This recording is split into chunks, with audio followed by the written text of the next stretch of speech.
Hello everybody, welcome back to the show. Last episode we took a deep dive into the world of fat loss. We gave you the blueprint, the 101, everything that you need to be focusing on first as a beginner focusing on fat loss. If you are new here, this is the Strength and Motion Show, an audio experience to bring education about helping you bring functional fitness and better routines into your life. We are a 24/7 gym based out of Midvale, Western Australia, and our goal is to make functional fitness practical and achievable for people who want to lift, move, and feel better without the classic boring and egotistical gym nonsense.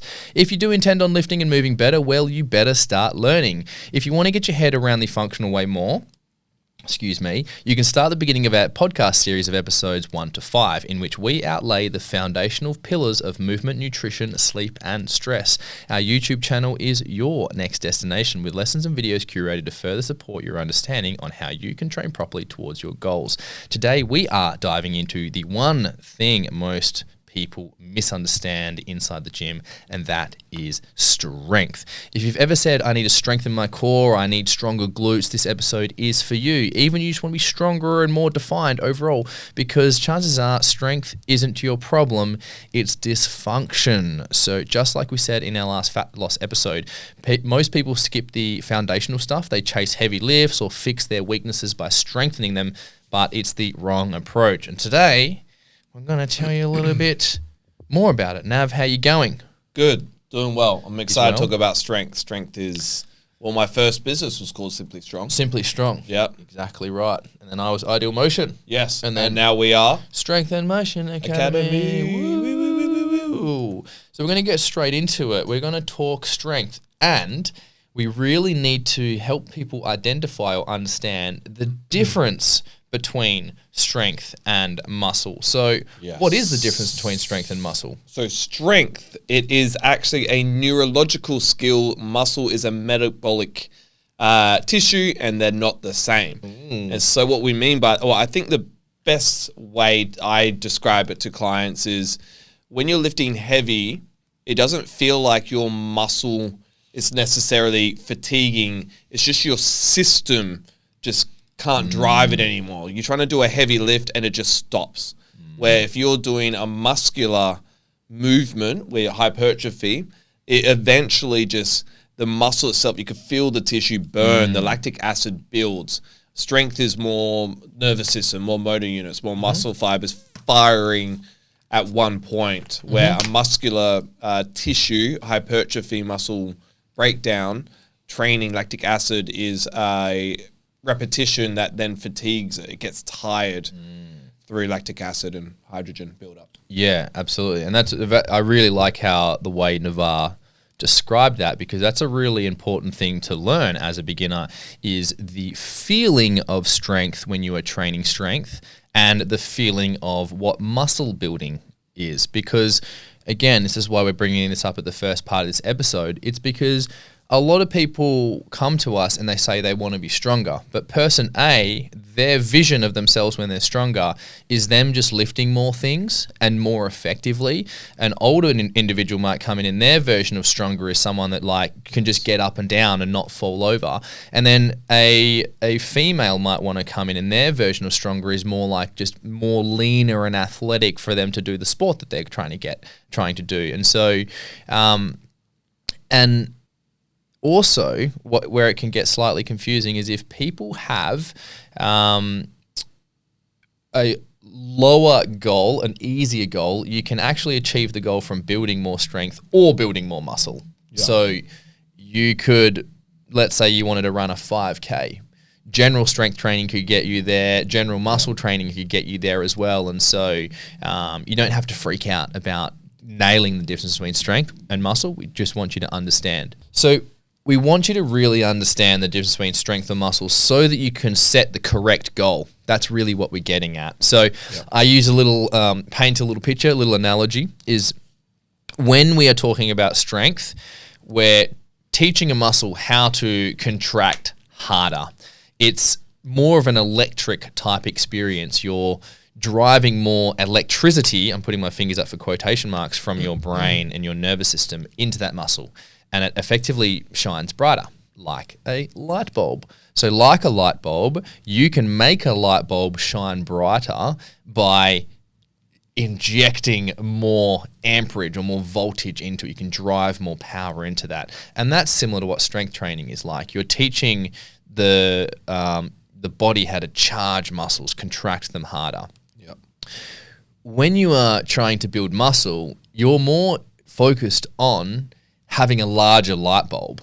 And where the similarities come is that if you only needed a medium amount of light, you could get that from either of the two light bulbs. You could get a smaller light bulb and make it shine brighter, or you can just put a larger light bulb on and it still shines just as bright as you need to be. So when you start designing your training program, you're like, am I trying to make myself larger, which is what muscle building is, or am I just trying to improve my ability to contract my existing muscles and make them more efficient and make them more effective? The applications of that is traditionally muscle is like a bodybuilder. They're very focused on the size of them being large and their silhouettes being large, and security guards, they like to be large. But if you're a security guard or a bodybuilder that then decides they want to be a wrestler, you're then confined to weight classes. And so you actually then you'd rather be lighter, so you're in a smaller weight class, but then that existing muscle wants to be as strong and as explosive and as powerful as possible. So most of the strength stuff actually is more on the athletic side of things because you are confined by weight classes or divisions or something like that. So simply speaking, that's the difference between strength and muscle. Now, the big mistake that happens when people go into the gym is that they feel weaker, and so they try and get stronger. Now, stick with me because that makes complete sense saying that. But sometimes a lot of the times, people are weaker because of dysfunction. So if you have some muscles that aren't working, or let's say your spine's in a twist, or let's say you've got some sort of, let's say kyphosis, for example, which is like a rounding of the upper back and this like caving in of this chest, this kind of sheltering of the front of the rib cage area, that puts the shoulder blades in a really forward tilting and stuck position, and that restricts movement. It's very hard to get the hands and arms overhead because of this angle of the spine. Now, many people, and this happens a lot because sometimes it's quite subtle, these changes, that example could be a subtle example of that. And people can end up thinking they need stronger shoulders because they like, fuck, I'm like pressing like a 3 kilo dumbbell and it's so fatiguing. But their spine is so bent that it's actually, they're forced to use these non-lifting muscles to do all the lifting. And so we really encourage people to go through things like movement screens or spend phases spending more time doing more mobility stuff, because that teaches you how to create a connection with your body. How much time do you generally spend just doing some basic mobility during the week and during your sessions, Nav?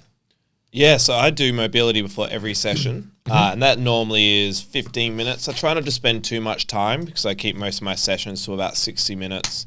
So I want to spend about 15 minutes of just mobility, and then I'll dive into 45 minutes of actual strength training. However, like you're talking about now, my strength training is a lot more dynamic because the strength training that I'm doing is more tailored towards more dynamic sport, like Muay Thai, right? Yeah. Where if I was doing powerlifting, a lot of my mobility was tailored towards just being able to squat better. However, it was a big mistake in not having incorporated certain rotations or maybe bends or back bends, forward folds, etc., side bends, these unique movements where were unique to powerlifting, outside of powerlifting anyway, they were unique at the time, where I was becoming really dysfunctional in certain areas. So even just everyday life where you are quite dynamic, twisting, rotating, I would injure myself more so in those moments. Or if I had to do something very laterally, going side to side or whatever, I see that a lot. A lot of people injure themselves outside of the gym because all their gym training is it's only like a certain movement pattern, staying with the same plane, like a squat, bench, deadlift. They don't move outside of that. And then they do something like go to move a couch, go pick a couch up or move something in their home, and they injure themselves because they never actually train themselves out of that. Absolutely. And that's, you know, this little segment we've got in our notes is like called the big mistake. And the big part of that big mistake is that our traditional strength training methods they revolve around the historic bodybuilding work, and also there's all this strongman exercises as well, but all the bodybuilding and strongman stuff is largely what we refer to as bilateral movements, which is both arms or both legs pushing in the same direction. And most natural human movement is unilateral movement, where you're going from one leg to the other, or like you're throwing something. There's like a twist and a bit of a spin, and there's a rotation through the spine, and there's a flex through the spine, where most of traditional powerlifting and bodybuilding methods are all about having a really rigid and stiff spine, which makes sense mechanically, absolutely. But we're not mechanical beings. We're an organism. Our body is an organism. We're a mammal that we're transversing across the land, and the land is dynamic. Therefore, so should we. Yeah. If we look at, contextually, the time of this podcast is now we're starting to see robots that are starting to, with AI models with them, and they're moving around. And the irony is the robots are built like bodybuilders, and they are structured like bodybuilders, but as they're starting to develop, the robots that are more dynamic that will learn how to move more like organisms and more like mammals and humans are the ones that are going to be able to just like run up and down hills, rather than you see these like memes right now, these bots like falling downstairs. Yeah. But one day they won't. They're going to be running faster than we are. Anyway. I conform. I'm a part of the. I'm a friend. The AI. Don't take me and my family out. Yeah, but anyway, we're getting really cool sunglasses. The AI sunglasses are starting to look pretty sick. Dylan has a pair. Does he? He was wearing them when we were doing laser tag and stuff as well. Like Oakley ones, the Oakley Meta ones. Ray-Ban ones. Fuck. Yeah. Oakley's just released. Oakley has them as well. I've seen. Yeah, and the Oakley ones, they're doing all the race ones now, so you can do your POV filming and you get all your race stats, and it's pretty good, eh? Well, I'm like, it's pretty good. It's cool. It's pretty sick. It's pretty expensive though. Meta just released their AR, augmented reality type screen ones now, where you could actually see a screen on it. Somebody didn't pay tax for 3 or 4 years. It wasn't me. Who's that guy? That guy's a dickhead. So, anyway, no AI glasses for me until I pay off my sins. My accounting ignorance.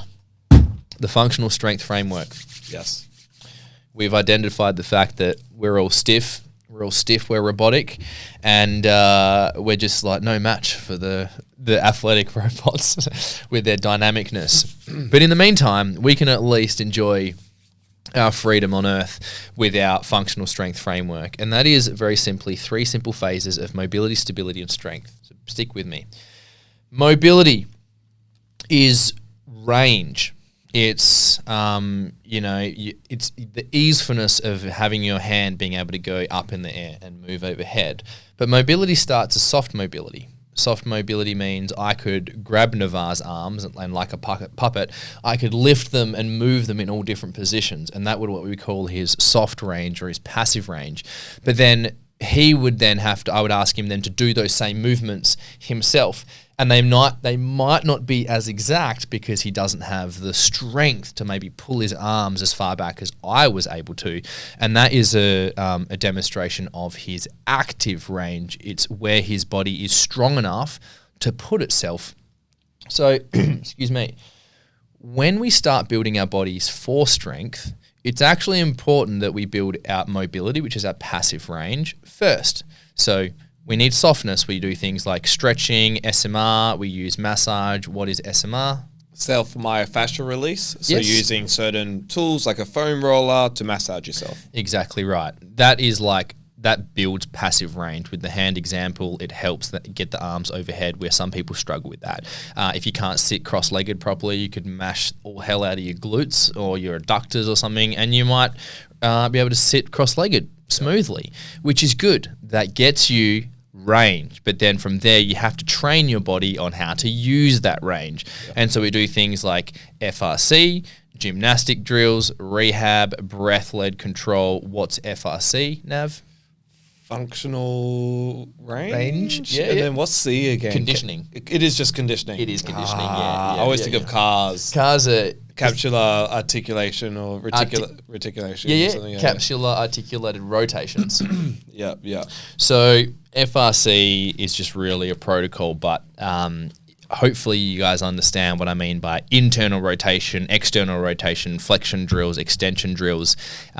It's basically, if you look at if you imagine your arm and your shoulder, you can lift your shoulder blade up, down, forward, back. It's got anterior tilt, posterior tilt, upward rotation, and it kind of like moves around the rib cage. But you can kind of do kind of strength drills that it's kind of like a really aggressive shrug in many ways, where you're pushing your shoulder forward or back in those same patterns, but with a light amount of load to then make it stronger with that. But that's not building the shoulder to look bigger. Yeah. You're building its ability to handle load when it's forward. You're building its ability to handle load when it's backwards. And so many athletes that would do throwing-based athletes, you would see them doing, they're like pulling or twisting on bands with their hands and their arms, because their arms need to be resilient against a full force of like yeeting a javelin across like, a good bunch of meters. Swinging a baseball bat and catching the force of a ball within your arms. Javelin's over 100 meters, eh? It's around that general. I wouldn't have a clue. I think like right. 70, 80, 90 sounds about right, but I'm surely someone's yeeted triple digits. Surely. Yeah. Surely now. Anyway, bench and whatever they're doing, they're doing some drills for sure. So that's what we mean by creating stability. So this can become a rabbit hole, and people can become. Is it Melman? Is Melman the guy from Madagascar, the giraffe? Oh man, I don't even know why you're asking this question. Why? Because you don't watch. Yeah, I know. That's such a random thing. I've seen some Disney stuff. I'm terrible with remembering. OCM would know right off the top of the head. What's the term for someone who's like freaks out all the time and they're like a hypochondriac? Or I think it's hypochondriac. Yeah. You can get a bit hypochondriac. It's easy to get fixated when you get down the realm of stability stuff. You can be strengthening your neck, your wrists, your elbows, your shoulders, and it can get really, really out of hand. So we have a framework which we now roll into, which is our compass analogy. So just to summarize what I've just said, mobility is a priority. You do soft stretching, you do mobility. That's really good for recovery when you sore, or it's really good as a warm-up before your training session, where you do like 10, 15 minutes of it and foam rolling and maybe some stability stuff if you know exactly what specific drills you want to be doing. Yep. We won't cover those in that podcast. And then you start lifting weights. And then as the months progress, you won't have to do as much of this mobility stuff, and you can just go straight into the heavier lifting. But just for now, in the earlier stages, somewhere between 4 and 12 weeks, you really got to allow for 20 to sometimes 40, on slightly less rare occasions, 60 to 70% mobility dominant training within your week. Be okay with favoring the mobility work and getting used to movement patterns and getting used to the gym before you get stuck into sending it. Yeah, sending it, because one injury can change the course of years of your training. You can have shoulder injury, hip and shoulders, they're fucked. There's always something going on with them, so we're stressing like. Be on top of the hips and the mobility, hips and shoulders. Compass analogy, Nav. What is our compass analogy in relation to our spine? So we're looking at simple north south. So if we're looking north forward, spinal flexion, so a forward fold. We're bending our head and our hands forward in front of our toes as if we're bending over a fence. That's like a forward fold, which is the north side. The south side is the opposite. It's like if we're bending backwards over a fence. Yeah, which would be crazy. Yeah, like a high jump, like like going over high jump, like one maybe of those big beams. A soft and forgiving fence. Yes. One you're trying to touch the top of. Yeah, like a horse fence with a big round wooden bit on it. And then if you know your norths and your souths, you know your east and your west, which are your side bends, which is, the lateral bends. It could be from like trying to touch the toes from the side, or the feet, the side of the foot with your hand. It could also be going overhead and doing like a side bend as well, throwing your hand overhead and trying to reach over across your body is a nice side bend. And then we have the twist, which is the rotation, which is on your transverse plane. Like if you were to break the body in half, or have a line through the body, and then you'll rotate on that line on its axis. There, that will be your twist, your rotation. Yeah. Yes. So that really is your foundation for your mobility. You know, that forward, back, left and right is what we call north, south, east, west, and then the twist with there. You just want to make sure your body's functional in those movements. You can comfortably roll the spine forward and pick the spine up. And we have a handful of movements in our training system that we use and we recommend. They're very common exercises also. And then we also have some twist and rotation work, and there's some stretch versions, there's some like cable versions as well. But they are what really set your foundations of your torso, because your shoulders hang off your torso. And so trying to get stronger shoulders, stronger arms, trying to get stronger at pushing or pulling, and all the movements that are revolves around that athletes do and that people do to get stronger and fitter. If you haven't built that baseline spinal and torso strength, then you turn into someone that keeps saying, I need more core strength. And you don't need more core strength. You need more spinal function, which is a result of core strength and dynamic core strength with core function, right? So you're trying to teach yourself to prioritize spinal health and strength, and then you start transitioning to loading up on push, pull, hinge, press, squat, lunge, jump, even jog sometimes, hanging.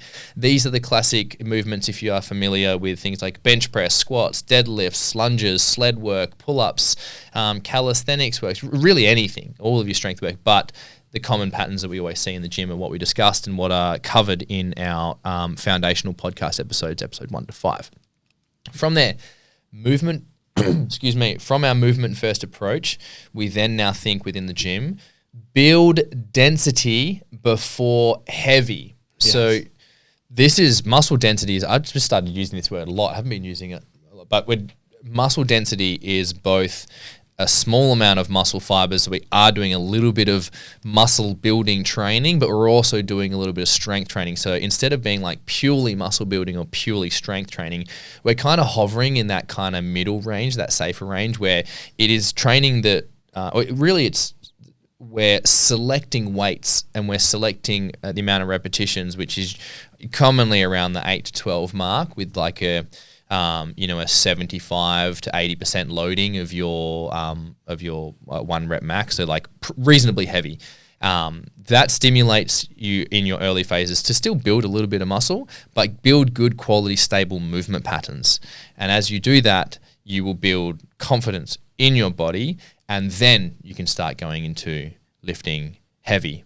So what are our traditional pure strength numbers, Nav, for how many reps we would do when we're doing strength training? Yeah, so because it's all nervous system based, we're trying to fire as many motor units, send as much energy and muscle fibers going off at the same time. I don't know what just happened with my Josh. Fucking Powerade just Josh blew just up got on attacked by his Powerade. Yeah, sorry everyone. Yeah, we're trying to fire as many motor units and get the body going as quickly as possible for as long as possible in short bursts, right? And it could only do it for a short amount of time. So we're looking at about 1 to 6 reps is normally the range that we're looking for.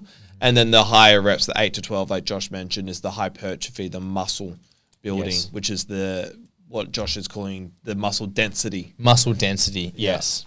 And density is just such a good word lately. Anyway. And it's good to do it that way as well, because we don't want to fry the ligaments and tendons and what have you too quickly. And if you go straight into strength training and you're just trying to fire as many motor units as possible, and it's just like you're trying to do a sprint for the first time in 15 years and you tear a hamstring because you send all these motor units to like we were actually talking about. Your software and your motor units are ready to fire, but your hardware isn't conditioned to hold that. That's such a great way to put it. Yeah. That's brilliant. And so your hardware just crashes and then you're like, oh, whoops, And so we want to work on the hardware a little bit first before we then go, okay, let's test this hardware too much. Yep. So a good 8 to 12 range is nice to be at. Yeah, very well put. It's very funny that this is a podcast on strength training, and really the theme is don't do it. Don't do it yet. Really, we're basically saying if your strength training is what strength training actually is, which is pure heavy training, you're actually looking to build motor pattern stability, mobility, and a base amount of muscle mass before then getting into that heavy training. So now that we understand what strength training is, and now that we understand that pure strength training is more of a neurological gain or a neurological shift that we're trying to create, it's now important to address that costs you lots of energy. So can you address, talk to me about the load of the nervous system with strength training? Why is it so hard on us?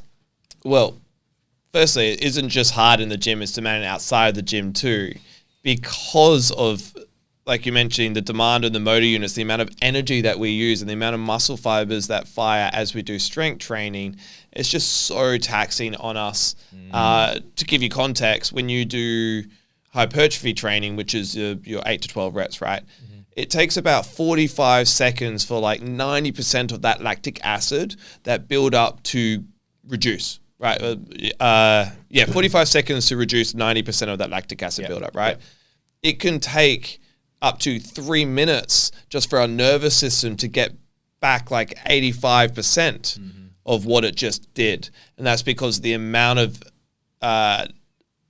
stress that the nervous system is under during that process. Yeah, it's just a lot. Yeah, it's like throwing a pen, right? You can throw a pen 50 times, and because it's very light, it's super easy. But if you're trying to throw a 100 kilo dumbbell, that's a lot of weight. You've got to get a lot behind it. And so you need longer rest periods because it's extremely taxing. Yeah. Which is also why we need a lot of sleep. The nervous system recovers at night. That's how we rest and we recover the most and heal the most while we're sleeping. Yeah. So it's extremely important. And that's why we mentioned it's demanding outside of the gym as well. Yeah, absolutely. And it's worth addressing this because there's a large cost on like a micro and a macro level. So resting between sets is increased when you're doing strength training because it's more harder on the nervous system. But then when you zoom out and look at how your weeks progress, then the accumulative fatigue over I'm talking like higher volume strength training when you really get into it, that's tough. That's tough on the body. And also when you're doing extensive amount of strength training, it also creates a greater need for more mobility work as well. So now you're not only someone who's under more stress because of the training, your schedule is being squeezed because you're having to sleep more, you're having to rest, relax more, and then your training sessions start to extend because those intervals are also really increased as well. And so strength training needs to be factored in what your daily lives are. And although for me, ultra marathon is not strength training, the load of that training volume on the nervous system is just as great. And Navar does it with his Muay Thai as well. When he starts sparring more and his volume increases, we chat all the time about how tired we are, and it's how hard it is to show up to our work because we're showing up so much in the physical side of things. So these things need to be factored in. What are some of our strength training mistakes that keep happening, especially in the gym? What are some of the things that we're seeing? Well, they're going straight to heavy lifting with no movement prep. You're not conditioning the hardware, so the hardware will crash. You might just not have the awareness of the damaging positions you could put yourself into. Let's say if you're doing a back squat and you start getting to the bottom of a squat, you're not aware that you're meant to hold core tension and not flex the spine over, round the back over at the bottom. You might just round over, catch your back out and pull your back out. And that's just because you haven't trained the movement. You don't understand what you're trying to load. And that's probably the biggest mistake that we see most of the time. People are loading before they're learning the movement. It should be the point of loading is to get better at the movement, either for the sport or better at the movement to induce muscle contraction, right? You're loading for that purpose. Sometimes, yes, you want to load and have a messy rep here and there to kind of drive the nervous system, but very rarely. Very minute. So that's probably one of the biggest ones. What's next? I do actually just want to say that also you've really mentioned getting that movement really well. We've also mentioned previously of doing 8 to 12 reps. A good thing I say for clients is that when you select a weight, pick a weight that's challenging for 8 reps because your execution of that will be slightly messy because you're not used to it. But then over time, you clean that rep up over the next couple of weeks, and then turns out you're doing 12 reps of that weight, and then also 12 clean reps then you go to the next weight. And then you do 8 messy reps, and you stick with those 8 messy reps until they become 12 clean ones, and you use that as a general progression. And then you're developing your body at a nice, safe pace as well.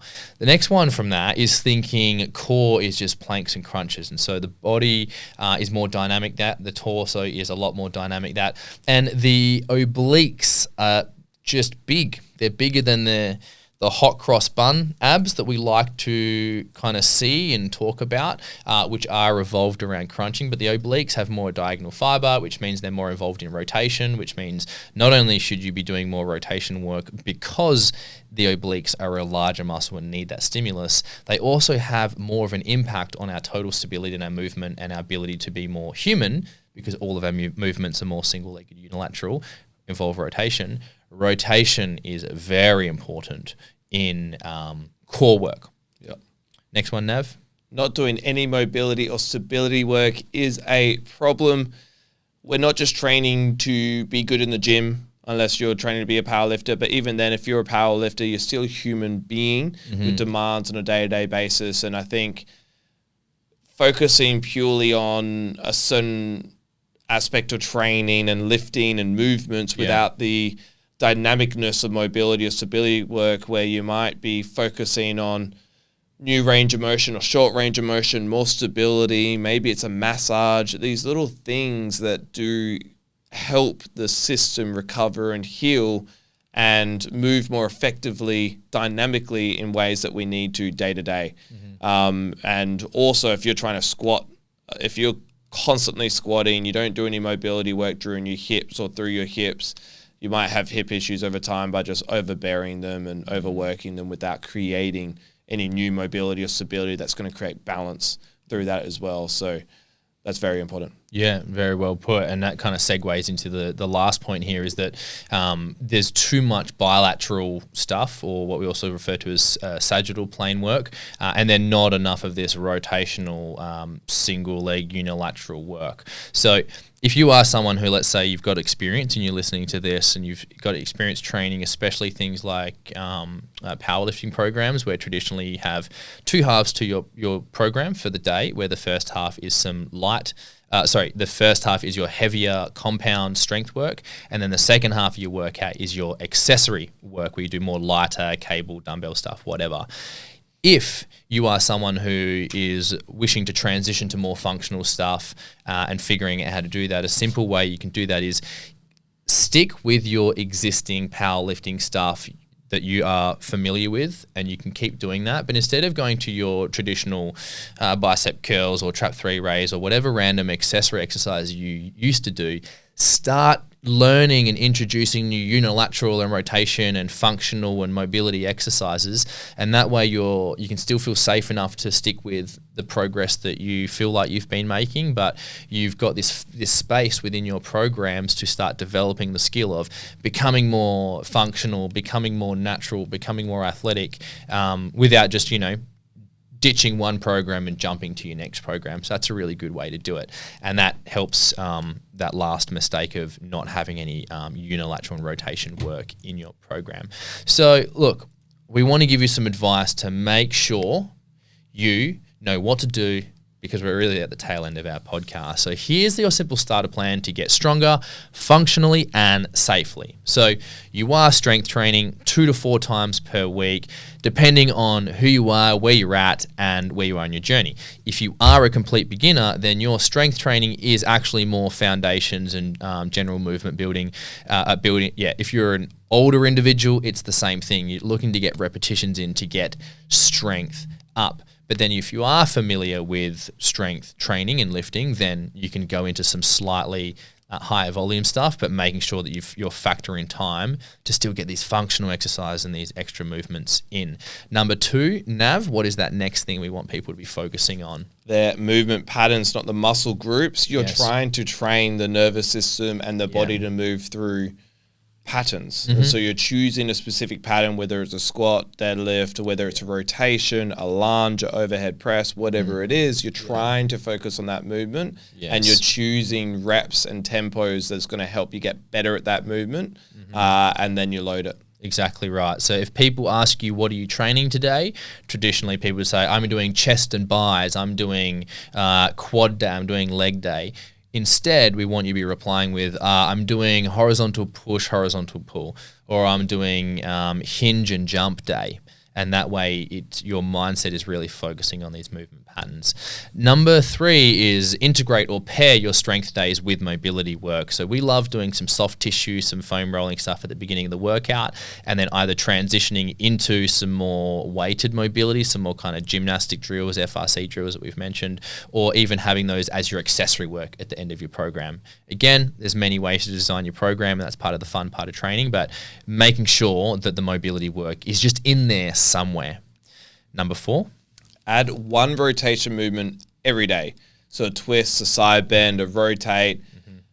Like Josh was mentioning with the obliques, try to get the obliques involved. Get the obliques in with the hips. So do some movements. So you're going to open up the hip and the obliques and the core, get you into a back bend or a forward fold or some sort of rotation. But you want to add those things in every single day. Exactly right. And the reason we say daily, it doesn't have to be daily, but we're pointing you more towards frequency rather than intensity, because again, people try and do strength training, like I need my core to be stronger, so they train their core as if they're chasing the pump, where in actual fact, we're actually trying to build coordination and clean rotation and clean movement patterns, and that's going to have a better effect, but we do frequent sessions so that we're not overloading and having like really stiff DOMs, what we call that soreness, muscle soreness. Yeah, I think of those as like the preventative measure, you know. Yes. A lot of the people listening have most likely gone through some sort of rehab, injured something or broken something, and they get some sort of rehab program or seen a physio, and they told them that maybe once a day, maybe even 2-3 times a day, they have to do some form of rehab practice. What we're saying is if you add these in and you start to get on top of it now and early, you could just get into the behavior and the pattern of doing some sort of preventative measure day to day. The frequency is high and consistent, but the intensity is low. Yeah. And so it's more of a rehab preventative measure than anything else. And it's great even if you can do some stuff in your morning routines as well. There's plenty of twist-based mobility drills as well that are really great. Now, from there, we are really looking at making sure that we're recovering, right? So we've just talked about your strength training, you focus on movement patterns, mobility work, you're adding rotation movements in every day. So they're all output-based stuff, and so you have to honor that and make sure that you are sleeping 6 to 8 hours minimum. You're fueling properly, you're hydrating daily. So if you are feeling crampy or dehydrated, or again, your nervous system, when it's starting to get under load, these are the times where you can consider looking into some other supplementation that helps support recovery, adrenal, stress, fatigue support. Ginseng, magnesium is really important when you're doing strength stuff, not from muscle relaxation, but from nervous system support. But that is your focus. You're really factoring just whatever recovery that's necessary, basically. And then the last one, Nav, is build consistency before intensity. I like the example of you're better off doing 10 days at 80% than 5 days at 100. You know, there's a whole 30% difference there, and it's even more, right? Because you're doing 3 days. So it's substantial, right? You're better off creating a cycle and being consistent within that cycle than going the rabbit in the hare, sending it, having it burn out, and then crashing, losing. Yes. Then you lose. We don't want to lose. You don't want to lose. We want to win. We want you to win, and we want to win. Exactly. Everyone wants to win. So that's a wrap. That's a wrap. If you want to get stronger, make sure you understand what strength is, and then ease yourself into it, because you got all the time in the world. Yeah. Our next couple of episodes are going to be around muscle building and mobility building as well, which is super relevant to this podcast as well. So if you've ended up listening to this first and you haven't listened to them, you're going to end up listening to the other ones. So enjoy those. Look forward to seeing you in the next episodes. Peace, much love. Peace, much love. So, yeah.